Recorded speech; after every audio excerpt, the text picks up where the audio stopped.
Okay, we'll continue from where we left off, regards to the power of the church and the power of the monarch. Okay, so in our earlier audio and in our earlier slide, we looked at the king's law to punish churchmen.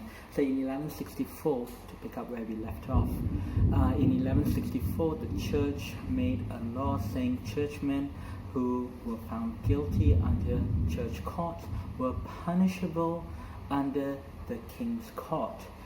Now, the Archbishop, Thomas Becket, he told churchmen to ignore the new law. He said that the church had to run its own affairs without interference from the king. Now, what is the impact of this? Now, the king, when he heard what the Archbishop had told his fellow priests, he was furious, he was angry, because his old friend would not work with him for what he saw was for the good of the state. Now, this caused the relationship between King Henry II and Thomas Becket to sour, and it soured to a point where Thomas Becket had to leave England and reside or live in France.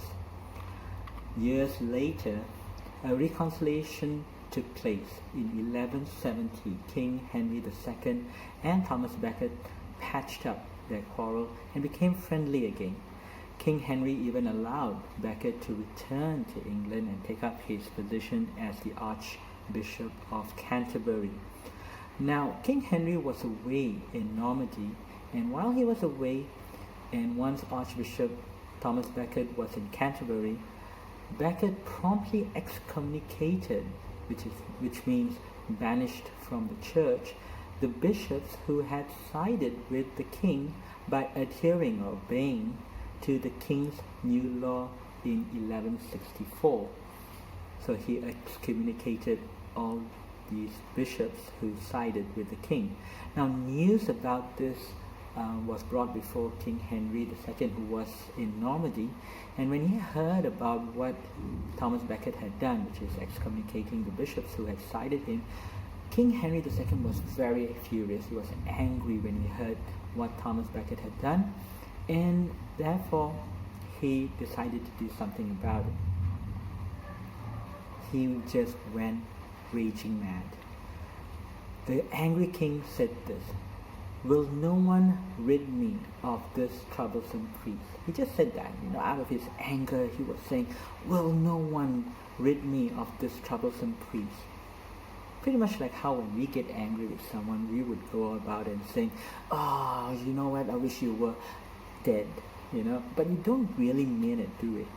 But here we have this angry king who said, "Will no one rid me of this troublesome priest?" And when he said that, he wasn't aware that 4 knights was around, and they heard what the king said and wanted to please the king. And in the course of pleasing the king, thought the best way to do it would be to execute this Archbishop in Canterbury, Thomas Becket. Now we come to an activity. Now look at the following 2 slides. When you look at the following 2 slides, you'll notice there is a source A and source B. So in the next slide, when we go to the next slide, you see there's a source A, and then the following slide you have the source B. So look at source A and read source B in the next 2 slides. This is what you need to do. You're a witness to the murder of Thomas Becket.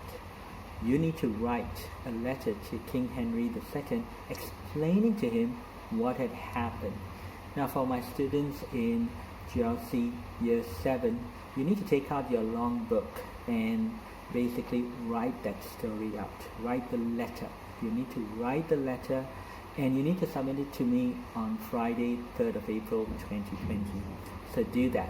Now let's look at the next 2 slides. Let's look at source A. Now in source A, you can see that there is a picture right over here, and analyze this picture carefully. Analyze this picture carefully and take time to do that. Now you have in source B as well. In this slide, in source B, I'll just read to you what is written. From the eyewitness account of Edward Grimm, written in the early 1170s, the murderers came in full armor with swords and axes. The monks begged the Archbishop to flee to the cathedral, but he refused. He said he wanted to be a martyr, someone who dies for their cause, for a long time. However, the monks seized him and pushed him into the church. The 4 nights followed. The Archbishop ordered the doors of the cathedral to be kept open. Now they dragged the Archbishop out of the cathedral. They here means the 4 nights. They tried to drag the Archbishop out of the cathedral, but Thomas clung to a pillar and would not let go. One of the knights, Reginald Fitzer, cut him on the top of his head. By the same stroke, he almost cut off my arm. For when the monks ran away, I stood by the Archbishop and put my arms around him to protect him. He stood firm to a second blow on the head. At the third blow, he fell to his knees, whispering, "For the name of Jesus and the protection of the church, I am ready to die."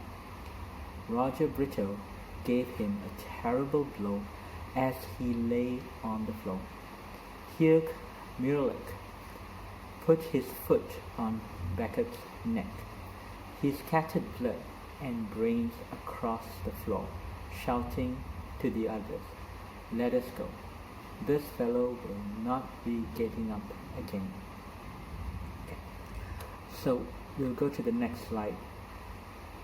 Now the king heard of the murder and was shocked and was filled with grief.